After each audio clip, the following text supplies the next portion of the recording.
Bonjour à tous et bienvenue dans cette nouvelle vidéo. Le thème que nous allons aborder aujourd'hui nous avait été suggéré par l'un de nos abonnés sur Instagram et en y réfléchissant on s'est dit que ce serait effectivement une bonne idée de développer cette thématique.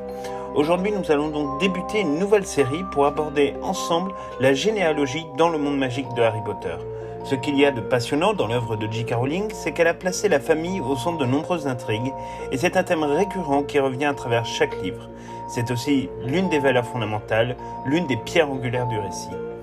De nombreuses familles bénéficient dans l'œuvre de Harry Potter d'un arbre généalogique particulièrement complet et d'ailleurs que l'on peut compléter encore plus avec les notes de J.K. Rowling sur Pottermore et dans diverses interviews qu'elle a pu donner par le passé. Il est rare que dans une œuvre qui au départ est destinée à la littérature enfantine ou à la littérature jeunesse, qu'on puisse trouver autant d'histoires, de descriptions généalogiques et de croisements de destin. On l'a bien compris, avec les 2 premiers épisodes de la saga des Animaux Fantastiques, J.K. Rowling ne semble pas vouloir changer le braquet et souhaite au contraire enrichir encore et toujours son monde, y compris le côté généalogique de son histoire. Ainsi, dans de prochaines vidéos, on vous proposera de manière régulière d'étudier ensemble les arbres généalogiques des plus grandes familles de l'univers de Harry Potter. Évidemment, comment aborder une telle série basée sur les principales familles du monde des sorciers, sans commencer par la famille du plus célèbre d'entre eux, évidemment la famille de Harry Potter. Si Harry Potter demeurera toujours et à jamais dans les livres de l'histoire de la magie pour avoir battu à 2 puis 3 reprises le Seigneur des Ténèbres, il se trouve qu'en réalité, il est pour le moment le seul membre de la famille Potter qui demeurera dans la postérité, même si ses parents demeureront eux aussi célèbres pour avoir été des martyrs de Voldemort lors de la première guerre des sorciers. Les messages et les dédicaces laissés d'ailleurs sur la maison familiale de Godric's Hollow en sont l'une des traces les plus flagrantes. L'histoire de la famille Potter, selon J.K. Rowling, remonte en réalité au XIIe siècle. Tout commença avec Linfred de Stinchbaum, qui était un sorcier dont l'alibi pour les Moldus était d'être un simple potier. Ses voisins l'avaient d'ailleurs surnommé le Potier, plus tard ce nom deviendra au fur et à mesure Potter. Il jouissait d'une très grande popularité chez les Moldus malgré une certaine forme d'excentricité.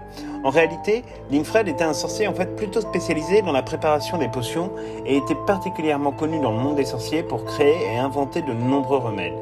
Il laissera d'ailleurs derrière lui 7 enfants, dont au moins 2 hommes selon l'histoire officielle. La réputation de Linfred Potter lui permettra évidemment de laisser un héritage absolument considérable en termes d'or pour ses enfants. Son fils aîné, Hardwin Potter, épousera une jeune fille de Godric's Hollow qui répondait au nom de Yolande Peverell. C'est ici d'ailleurs qu'une partie de la quête des reliques de la mort débute, puisque, comme vous le savez, ce sont les 3 frères Peverell qui obtiendront chacune l'une des reliques de la mort, à savoir la baguette de Suro, la pierre de résurrection et enfin la cape d'invisibilité. C'est ce dernier artefact magique qui retiendra notre attention, puisqu'en effet la famille Potter est issue de la branche du 3e frère Peverell, celui qui a obtenu la cape d'invisibilité. Yolande Peverell, nouvellement Potter, donnera ainsi la cape à Hardwin qui la transmettra ensuite à l'aîné de chaque génération de Potter et voyagera à travers les époques jusqu'à Harry Potter. Yolande Peverell tenait la cape de son grand-père qui la tenait directement de la mort. La filiation entre les Potter et le 3e frère Peverell a donc une importance dans le récit, mais ça nous y reviendrons ultérieurement dans une prochaine vidéo. Au fur et à mesure des générations, les Potter vont continuer à prospérer en se mariant généralement avec des personnes qui leur sont proches, souvent des voisins. Il ne s'agit pas d'une famille de sang pur, car plusieurs Potter vont épouser des Moldus au cours des siècles. La plupart d'entre eux vivront dans l'ouest de l'Angleterre et dans une certaine forme d'anonymat. Il arrive néanmoins parfois que le nom Potter se retrouve dans des lieux emblématiques du monde magique. C'est le cas par exemple de Raisin Potter, qui fut l'un des membres du Magen Mago, qui est le tribunal des sorciers de 1612 à 1652. Parfois, il arrive que les Potter fassent une incursion dans l'arbre généalogique d'autres familles et d'autres familles célèbres. Et ce sera notamment le cas avec l'arbre généalogique de la famille des Black. En effet, Sirius Potter épousera une Dorea Black et fait donc partie de l'arbre familial, à moins que ce mariage n'ait pas été perçu suffisamment glorieux par la famille Black en raison du statut de sang mêlé des Potter.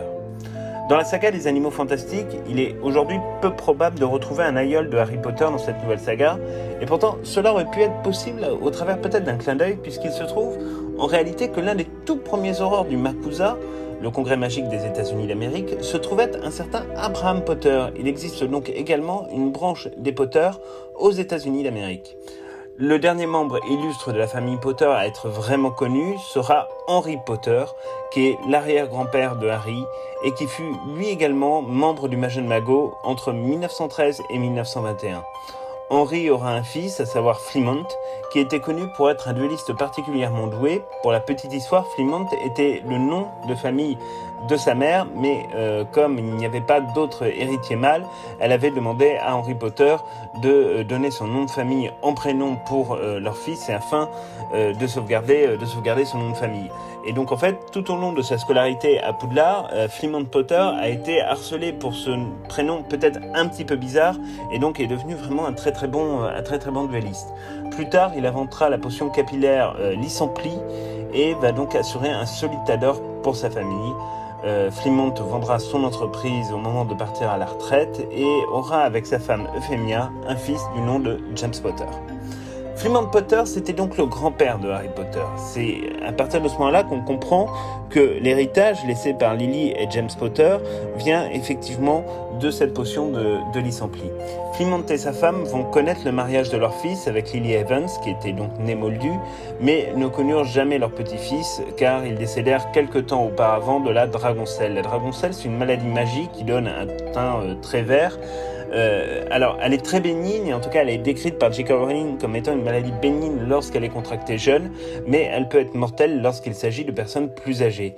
Et d'ailleurs, petit détail assez amusant, c'est que le grand-père de Draco Malfoy est lui également décédé de la dragoncelle.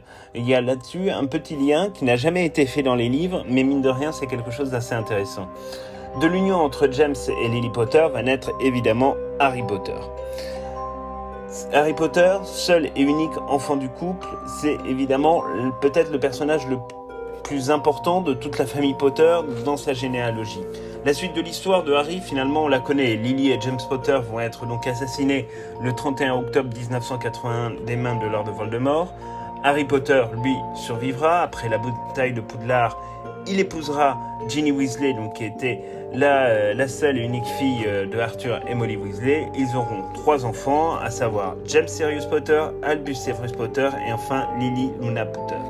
Il faut savoir que ces 3 enfants, ils sont directement présents dans le livre Harry Potter et les Reliques de la Mort, mais ils sont également montrés à l'écran dans Harry Potter et les Reliques de la Mort partie 2. Ce n'est pas le cas pour le reste de la descendance des héros de la bataille de Poudlard, qui a été imaginée par J.K. Rowling au travers de tout un tas de documentaires sur lesquels on pourra revenir dans de futures vidéos. Mais c'est vrai que voilà, ces 3 enfants sont présents dans la scène de fin 19 ans plus tard et dans le dernier chapitre de Harry Potter et les Reliques de la Mort. Et c'est vrai que c'est quelque chose d'assez intéressant. Dans Harry Potter et l'Enfant Maudit, d'ailleurs, J.K. Rowling va continuer en fait à développer l'histoire de cette famille. On retiendra notamment le fait que James Sirius Potter héritera, comme il se doit en tant qu'aîné, de la cape d'invisibilité des Pévrel. Albus Severus Potter, lui, évidemment, il va être au cœur de l'intrigue de Harry Potter et l'Enfant Maudit et participera malgré lui à un énième et peut-être la dernière tentative de retour de Lord Voldemort. Concernant Lily Luna Potter, en réalité, on ne sait pas grand-chose, on sait assez peu de choses sur elle, mis à part qu'elle a les cheveux roux de sa mère et qu'elle a été acceptée à Gryffondor lorsqu'elle s'est dirigée à Poudlard et a passé la cérémonie de la répartition.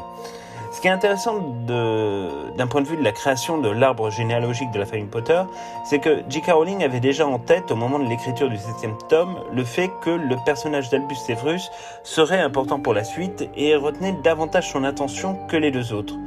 Quelques années plus tard, avec la sortie donc de cette 8e aventure de Harry Potter, qui est effectivement bien centrée sur un premier plan sur Albus Severus Potter lorsqu'on lit la pièce, en réalité, on s'aperçoit en la voyant que cette pièce est véritablement en fait centrée sur Harry Potter et sur sa psychologie après la bataille de Poudlard et la manière dont il a vécu et encaissé tous les événements qui se sont déroulés dans sa vie jusqu'à ce moment-là. Mais ça, c'est une autre histoire évidemment qu'on ne manquera pas de détailler dans une prochaine vidéo. Donc pour compléter un peu ce qu'on a dit, c'est vrai que que la situation de la famille Potter au travers de l'histoire dans le monde des sorciers n'est pas forcément une histoire flagrante et en tout cas une histoire très importante et qui a constitué le monde des sorciers. D'autres familles ont eu beaucoup plus d'importance mais J.K. Rowling a toujours voulu souligner que c'était une famille honnête, voilà, qui avait construit sa vie tranquillement sans se préoccuper des statuts de sang, que ce soit sans mêlé ou sans pur. Ils sont pas du tout dans cette logique-là. Et voilà, c'est des gens qui ont travaillé honnêtement et qui ont construit donc leur famille petit à petit comme il se doit. Voilà, c'est tout pour cette toute première vidéo consacrée à la généalogie des familles du monde magique de Harry Potter. Ça va être des vidéos qu'on va faire de manière régulière. Vous ne prenez pas un rythme chaque semaine ou tous les mois, mais on va le faire en fonction de nos envies, de nos idées, mais également des vôtres. Si vous avez des questions sur la généalogie de la famille Potter, vous pouvez nous les écrire en commentaire ou nous envoyer des DM sur notre compte Instagram @CrilLaGargouille. Pour la suite, n'hésitez pas à vous abonner à notre chaîne YouTube si ce n'est pas encore le cas et à regarder nos précédentes vidéos. À très bientôt.